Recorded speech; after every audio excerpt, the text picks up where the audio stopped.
Hi friends, taste హెల్త్కి health మంచిగా ఉండే రెసిపీతో అయితే మీ ముందుకు వచ్చి అదేనండి మెంతి రైస్ ఎలా చేసుకోవాలో చూపిస్తారండి. ముందుగా మెంతాకును వలిచి బాగా కడుక్కోవాలి. మనం లేత మెంతాకు తీసుకున్నాం కాబట్టి మట్టి అనేది ఎక్కువగా ఉంటుంది. బాగా వాష్ చేసిన తర్వాతే మిక్సీ జార్లో అయితే తీసుకోవాలి.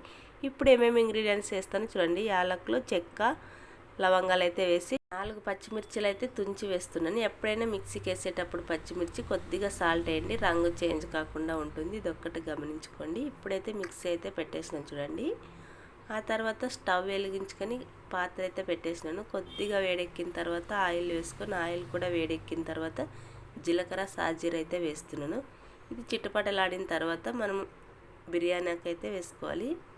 ఆ తర్వాత మనం ముందుగా కట్ చేసుకున్న ఆనియన్స్ కూడా వేసి బాగా వేయించుకోవాలి. ఇవి తొందరగా వేగడానికి కొద్దిగా సాల్ట్ అయితే వేస్తున్నాను. సాల్ట్ వేయడం వల్ల ఆనియన్స్ తొందరగా వేగుతాయి. అందుకోసమే కొద్దిగా సాల్ట్ వేసి బాగా వేస్తున్నాను. మెంతి రైస్ కాంబినేషన్ అంటూ ఏముండదండి. జస్ట్ రైతాతో తిన్నా కూడా సూపర్ ఉంటుంది. లేదంటే నాన్ వెజ్ కర్రీస్లో కూడా ఎక్సలెంట్ ఉంటుంది. మీ పిల్లలకి లంచ్ బాక్స్ కూడా ఈజీగా చేయొచ్చు. ఒక్కసారి ఇలా ట్రై చేయండి. ఇప్పుడైతే చూడండి కరివేపాకు కూడా వేసి ఆనియన్స్ బ్రౌన్ కలర్ వచ్చేంత వరకు అయితే వేయించుకున్నాను. ఇప్పుడైతే మనం ముందుగా మిక్సీ పెట్టుకున్న మెంతాకు అయితే వేస్తున్నాను చూడండి. వేసిన తర్వాత ఇప్పుడు ఆయిల్ పైకి వచ్చేంత వరకు వేయించుకోవాలి. మంట అనేది సిమ్లో పెట్టుకొని వేయించుకోవాలి. ఎందుకంటే మాడిపోకుండా ఉంటుంది. హైలో పెట్టినామంటే కనుక తొందరగా మాడిపోతుంది. మెంతాకు చేదొచ్చే అవకాశం ఉంటుంది కాబట్టి సిమ్లో పెట్టుకొని స్లోగా వేయించుకోండి. ఇలా కొద్దిసేపు వేగిన తర్వాత ఇప్పుడైతే అల్లం పేస్ట్ కూడా వేస్తున్నాను. అల్లం పేస్ట్ కూడా ఆయిల్లో బాగా మగ్గిన తర్వాత ఆయిల్ పైకి వచ్చేంత వరకు వెయిట్ చేసి ఇప్పుడైతే చూడండి ఆయిల్ అంతా సపరేట్ అవుతూ ఉంది కదా. ఈ టైంలో మనం నీళ్ళు అయితే పోసుకోవాలి. నేను 2 గ్లాసులు రైస్ అయితే తీసుకున్నాను కాబట్టి ఈ గ్లాస్తోనే 4 గ్లాసులు నీళ్ళు అయితే పోస్తున్నాను. ముందుగా రైస్ కూడా నానబెట్టినాను కాబట్టి 4 గ్లాసుల నీళ్ళు పర్ఫెక్ట్గా సరిపోతాయి. అదే మిక్సీ జార్లో వేసి పోస్తున్నా అంతే. 4 గ్లాసులు కొలిచి మరీ పోస్తున్నాను.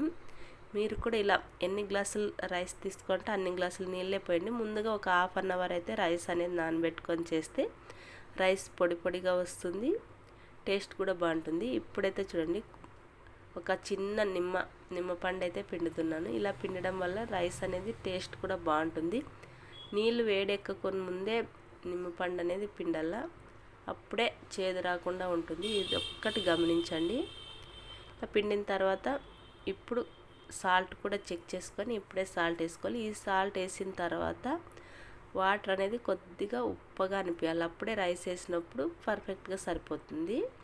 ఇప్పుడైతే మంట అనేది హైలో పెట్టుకొని ప్లేట్ అయితే వేస్తున్నాను. ఇప్పుడు మనం ముందుగా నానబెట్టుకున్న రైస్ని అయితే నీళ్ళన్నీ వంచి పక్కన పెట్టుకోవాలి. ఇప్పుడు కొద్దిసేపు తర్వాత చూస్తే కనుక ఎసరు అనేది బాగా మసులుతుంది కాబట్టి ఇప్పుడు ప్లేట్ తీసి ఇప్పుడు ఈ టైంలో ఒకవేళ సాల్ట్ అనేది చెక్ చేసుకోండి. ఒకవేళ తక్కువ ఉంటే కనుక కొద్దిగా సాల్ట్ వేసుకోండి. ఇప్పుడైతే చూడండి బాగా మసులుతుంది కదా. మంట అనేది సిమ్లో పెట్టుకొని ఇప్పుడైతే నేను ముందుగా నానబెట్టి పక్కన పెట్టుకున్న రైస్ అయితే వేసి బాగా కలుపుతున్నాను. నాకు సాల్ట్ అనేది పర్ఫెక్ట్గా సరిపోయింది కాబట్టి ఇప్పుడైతే ఇలా బాగా కలుపుకున్న తర్వాత ప్లేట్ అయితే వేసేయాలి. కొద్దిసేపుకి చూడండి రైస్ అనేది ఎంత బాగా వచ్చింది కదా. ఇంకా 90% ఉడికింది. ఇంక 10% ఉంటే కనుక పర్ఫెక్ట్గా మెంతి రైస్ అనేది సరిపోతుంది కదా. ఈ టైంలో మనము కొద్దిగా ముందుగా కట్ చేసి పక్కన పెట్టుకున్న కొత్తిమీర కూడా వేస్తే టేస్ట్ బాగుంటుంది, చూడ్డానికి కూడా బాగుంటుంది. ఒక్కసారి ఇలా ట్రై చేయండి.